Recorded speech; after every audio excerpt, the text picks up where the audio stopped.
جتنا نیکی کی راہ پر چلو گے اتنی اللہ کی مدد آئے گی، جتنی اللہ کی مدد آئے گی اتنا کامیاب ہو جاؤ گے۔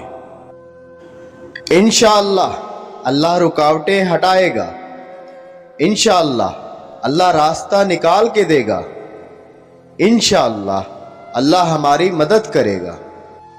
مایوس مت ہو، انشاءاللہ زندگی پھر موقع دے گی۔ بہترین انسان وہ ہے جس کا وجود دوسروں کے لیے فائدہ مند ہو۔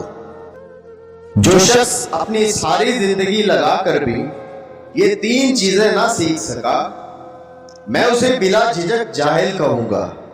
وہ تین چیزیں یہ ہیں: نمبر 1 ایمان، نمبر 2 اخلاق، اور نمبر 3 ایک دوسرے کے ساتھ ہمدردی۔